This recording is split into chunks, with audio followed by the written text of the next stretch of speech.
What's going on, everybody? You are now entering Comics in the Basement. We are your hosts, as always, Eddie and Miguel.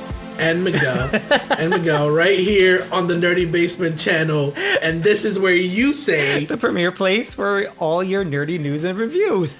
Welcome back, guys. We are rusty. Yo, you just took over my whole stick and gave me one line in the whole thing. I apologize. I panicked and I just had to go. I was like, let's just get into it. I was like, we need to get into this. Guys, we are gonna have so much fun today, and that's just a small list. Like, we haven't even gotten into the fact that Image is starting or trying to start a Spawn interconnected universe. Oh, yeah. We haven't talked, like, there's still so much that we haven't talked about. Exactly. But, yeah, exactly. Like, we can ramble on it if we wanted to, but we're not, guys. We're going to get in some of the meat and potatoes of this show, as we always do. This is the Marvel section. We're going to be taking turns. I'm going to let Miguel go first. Okay. Go ahead. And on that note, guys, you know that lately we've been having the Marvel Venom Null series King in Black. Mm-hmm. Well, out of King in Black, we are getting a character who we have yearned, that's right, yearned with a Y, college word, yearned to read about once more, because honestly, we just weren't getting enough of this guy. And that story is Beta Ray Bill. We've seen him come back in Guardians of the Galaxy, written by Donny Cates. Mm-hmm. We've seen him pop in and out of Thor, also written by Donny Cates. Mm-hmm. Well, now we are getting Beta Ray Bill in his own series, written and drawn by, if I'm not mistaken, Walt Simonson. I want to say probably, yes. If I'm not mistaken, please double check that for me. But in this story, this comes on the heels or right after the heels of King in Black, and also Thor. For those of you who don't know, Thor broke Beta Ray Bill's hammer Stormbreaker. Not just that, but Thor has been going through hell with this whole King in Black thing, and now it is coming to Asgard. Word. So, writer and artist Daniel Warren Johnson. How crazy. Talent. What? I don't know. I did say that the writer and the artist were the same person. Variant cover artist. So Walter Simonson did a cover art for it, like for a variant. That's probably where you got the little confusion from, but that happens. But for those of you who don't know, Beta Ray Bill was created by Walt Simonson. So that's probably why I got Walt Simonson on the brain. But yeah, guys.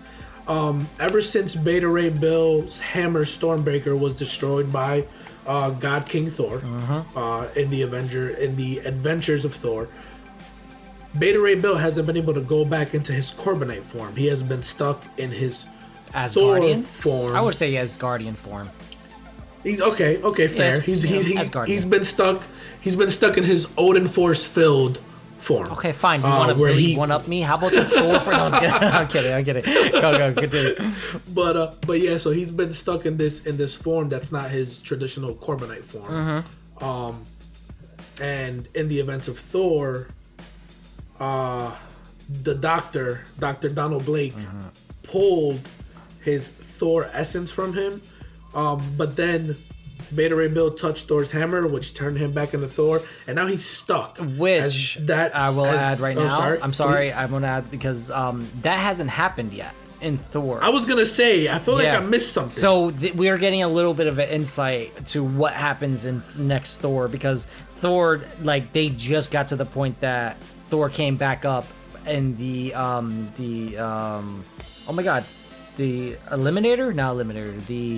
something in that armor. What's that armor guy? The Eradicator? The Eradicator. Yeah, the Eradicator. Is he Eradicator in the Deep Marvel? Yeah, the big metal. Yeah, the Eradicator. Gotcha. Okay, cool. Destroyer. The Destroyer. The Destroyer. Yes, the Destroyer. That is correct. Oh, sorry. Get this out of the frame. But yeah. So we got a little inside knowledge on what's coming up, but here we get to see the pains and the struggles of Beta Ray Bill, which personally I love as a fan of Beta Ray Bill. Not necessarily that I love to see him suffer, but I love to see like the events of what goes on in his life. So he's always playing second fiddle to Thor, not Thor. Yeah. But just a second-hand great value version of Thor, which is how he sees himself, which is how other people see him. And even though he's got this kind of on again, off again relationship with Sif, like he was getting ready to clap them cheeks, and Sif and Sif was like, so how does this work? Are you gonna turn back into like your other form? Yeah. And he was like, no, I can't. I'm a monster. And which is very interesting, by the way, because I want to say, like, I thought it was, I don't know, maybe I'm being kind of childish, but I was like, wait, does that mean being super childish? Because being super childish because that's exactly what I thought. Oh my god! So okay, cool. So I was wondering, I'm like, wait, so when he's in his guardian form, does he lose it? Like, did they chop it off? Like, I don't understand. So maybe is it that she just finds him repulsive, which is weird because I'm like, yo, you're into the dude. So is it just because once he loses the mouth? Like she can't kiss him when he's in that form. She did. He's got too many teeth. But she did kiss him. He did it. He did it. Like in the first scene. The point of this whole thing is that he finds himself repulsive, or he finds himself grotesque. Yeah. He can no longer live in Thor's shadow. He refuses to live in Thor's shadow, and so he ventures off to find the essence of the adventure or the hero or the Thor he once was. Well, and also find Odin. Technically find Odin on top of everything else. He's not gonna find Odin. Well, he will. Possibly. Well, now here's another little inside thing. Jane Foster just went to find Odin, and she knew exactly where to find him. He was in a bar somewhere. Yeah. So last issue that we saw of Thor, they all went to battle, the Donald Blake, and they found Odin. These guys came out from that hellspawn with Doctor Strange, and Lockjaw. So it was a fun. They were not fun, but now it's a big ass battle about at the World Tree. So there's a lot of stuff happening, but right now, Beta, this is after, and this is kind of at the midst of Null, at the end of it or something, because when you read this issue, they fought Fing Fang Foom, and it kind of... A nullified exactly, a nullified one. And yes, Beta Ray Bill, really struggled, but he was holding his own. But the problem was he just didn't have a hammer to beat him with the symbiote, right? He had Fing Fang Foom all but beat. Like, he literally grabbed Fing Fang Foom by the tail and hulked out on him, like side to side kind of thing. So he had him, like, Fing Fang Foom was done. Essentially, he had saved the day, but then Thor showed up and lit the birthday candle, so to speak. Yeah, everything was already done. Exactly. He showed up, and while he didn't mean to take all the credit, the Asgardians gave him all the credit, and he never corrected them. So technically, is he wrong? Is he right? Like, that's kind of where we're standing. I personally, look, like I said, I love Beta Ray Bill. Beta Ray Bill is one of my favorite Asgardian characters. And I know that Daniel Warren Johnson is a fantastic writer, and I feel like he's going to give him his due. No, totally. That's where I am. Agreed. Make sure you guys go out and pick up issue 1. The artwork takes just a smidge of getting used to. Well, it is his, so. but it's like... It works with the story. Fair. I think it works with the story, and I think that's what it comes down to. Because right now, obviously he's going to be writing. I don't know if he's illustrating every issue. I hope he does, because honestly, I enjoy the style for this type of story. Because again, he's portraying himself as a monster, so it's very old school. It's very old school, and I appreciate that. Yeah, and you know what I mean. So I think it's going to be the it depends on how you read comics, right? Are you a art person that enjoys looking at the images and let the words accompany it, or are you about the story and let the art accompany the story? And honestly, there's no wrong way of doing it, because that's just like how you like to read your comics. Some people, like, they go through the freaking scene and they're like, okay, let me read real quick, okay, cool, and then go to the next one, but they want the imagery. So I'm kind of glad you mentioned that, because me and you are different in that sense. I feel like you are someone who lets the words accompany the pictures, but you're there mainly for the artwork, and you're letting the artwork tell the story. Whereas I'm reading the story and then allowing the artwork to form the picture in my head of the words that I'm putting together. Yeah. See, so I, like you just said, I actually do read it and animate it in my head, and I just take what those moments are and I fill it through, and I do it like multiple times, because then it makes it into a moving picture for myself. So again, I'm sure someone can write a thesis on how I read comic books, but we won't get into that. But like Miguel said, I got to read Beta Ray Build this morning as well. Awesome start to it. I think it's going to be interesting, because it's giving Beta Ray a different style to himself without Stormbreaker. He's stuck in his Guardian form. Does he have a penis? I don't know.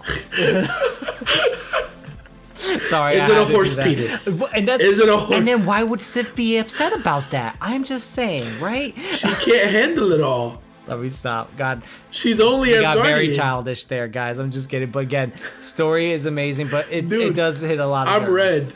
I see. I can see myself. No, but like, you can't see myself as I can in my HD camera. That's probably why I'm a little. If it wasn't for the ring light, I probably would be beat red right now. But I need the ring light. That's hilarious. Actually, now I can see it. This angle, I see it all the way through. It's up to your skull.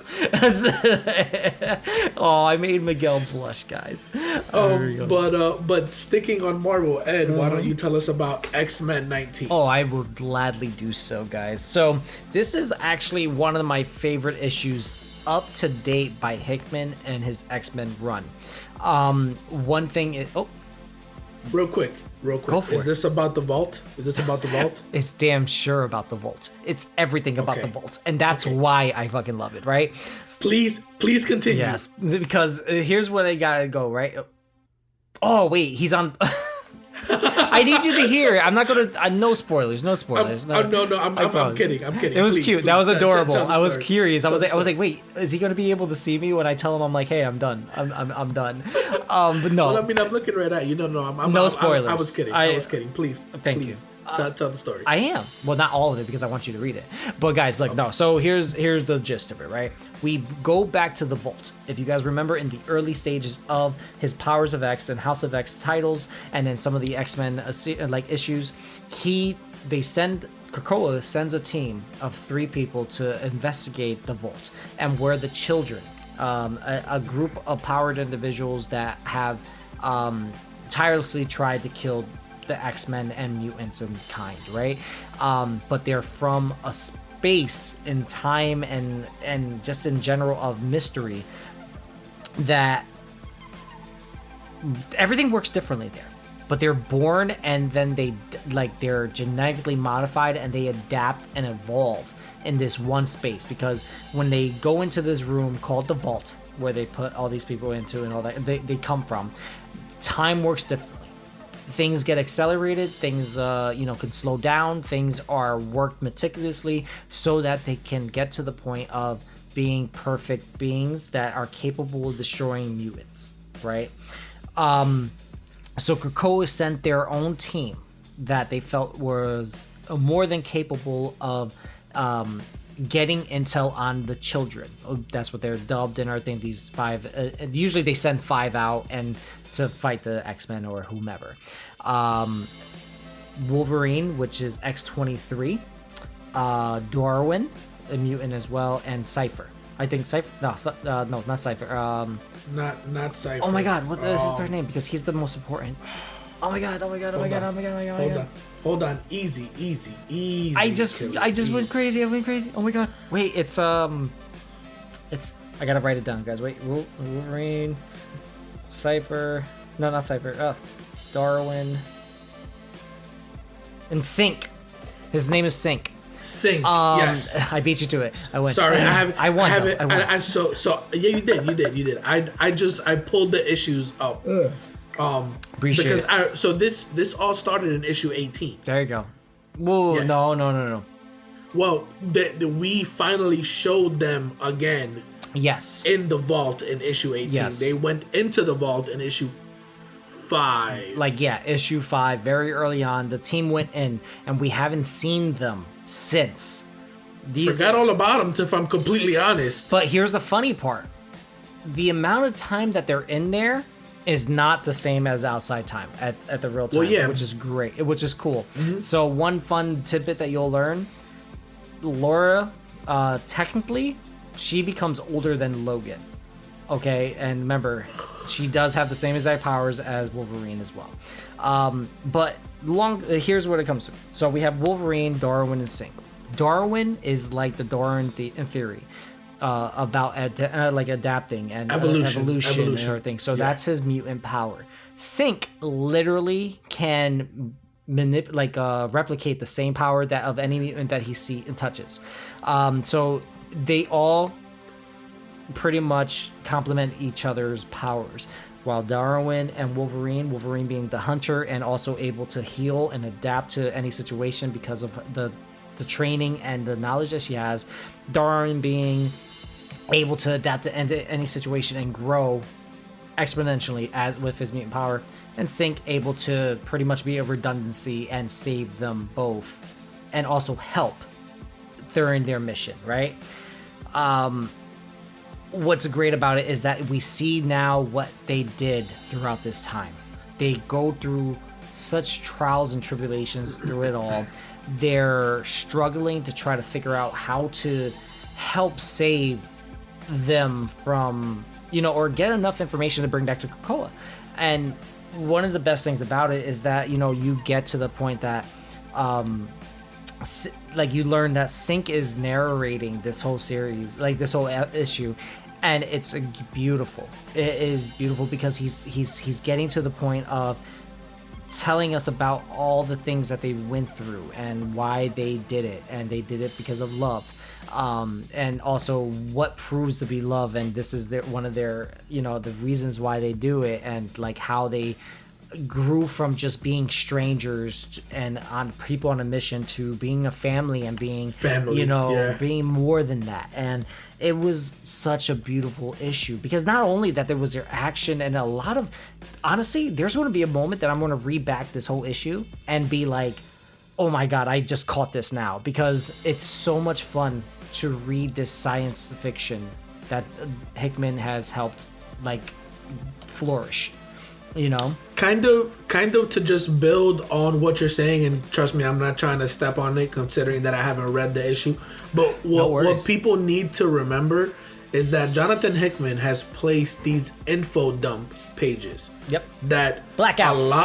A lot of people decide to just skip through. Please do not skip through those pages. You shouldn't. Those pages have tremendous, copious amounts, if you will, of you and your college information. Dude, I am feeling really, really good today. I'm feeling great today. So many good bits of information that not only pertain to the issue you're reading, but to issues you've read and issues that are yet to come. So just keep that in mind, because just from scrolling through the bit of the issue that I have here, it seems like it runs through the timeline, maybe very sparsely, but it gives you bits and little hints of where we are and where we're going. So just Keep that in mind. Don't just skip through the info dump pages. Yeah, because here's the thing too. Like I said, Sync can literally build off of other people's mutants' powers and all that kind of stuff. And not only that, he can replicate powers even of the children. So it makes it even cooler because now you're seeing scenes with him taking one of the powers just because it works in their favor. He takes Darwin's powers because sometimes, like, you know, he needs to get through. They need to get through a little bit faster with some reconnaissance. Him having access to Wolverine, X-23, he's able to live a lot longer because she has a slow with the healing factor and the longevity of her lifespan. All this works, and is honestly one of my favorite things about Krakoa right now is how they're combining all these mutants that some people, honestly, I've never heard of Sync. Never heard of Sync at all. I've never heard of Darwin. I think in passing I've heard of him once, just because it's like it made sense. Mutant that can literally adapt to anything. Matter of fact, we did. It was the X-Men movie in First Class. Yes, he was our Darwin at the time, and it's like. It's so incredible to see that, like, when mutants work together, just like people, you can accomplish anything. And this is what Sync does. Like, everything went through together. And obviously, there's this one line at the very end, you know, that Sync is saying about, you know, what happens with, like, you know, what my father was once trying to tell me once upon a time and all that kind of stuff. And mind you, it's so cool because it's like, them in the vault, they go through so many timelines because here's the problem: if they go too close into the center, time goes faster. Time is like in a blink 100 years passes, but for them it's 100 years, but they don't really notice it. And that's where the sci-fi craziness happens, right? Because then it'll fuck with your brain, so you don't want to think about that. But it's so fucking cool. And then eventually he says this great line. You probably saw it online already and everything a couple of times, but it's you can't prove, like, how do you know that you love someone? Oh my god, now I can't remember it and it sucks. You know what, I'm gonna save it for the ending. I'm gonna save it for before the end of the episode, because it was such a beautiful line that it straight up almost like choked me up. Not only, again, like I said, this issue 1 bringing it back to the very beginning of what was building for Krakoa, before we had all these big events happening in between, before we had the Exoswords and all that kind of stuff. We had a very tiny mission of 3 individuals from Krakoa hop into a vault that they didn't know what would happen. And now we have them trying to come back home and save their home continent, you know? And it's incredible. Guys, fucking amazing. Oh, you're going to say it? Are you ready? You want to say it? Did you read it? I want to say it because I'm curious if I'm gonna say the right one. I feel like is. Go. All right. Do you know the difference between caring for someone and loving them? What? If you love them, then you're willing to die for them. That's the difference. There's more to it. That's how you know it's real. You want me to read the whole thing? Well, there's more to it, but there's like the main line was, but it's also you need to live for them. The way that you know that you live for them, there's another spot for it. There's the next one. Ah, damn it. It might be the same one, actually. It's still a beautiful line, regardless, one way or another. But it's a gorgeous line. Oh, Is that it? Is that the one? Is that the one? Miguel's literally reading it right now. I can't believe him.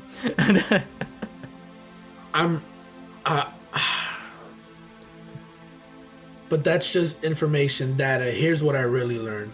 Friend, confidant, partner, lover. Those are human words to describe a human relationship measured in human years.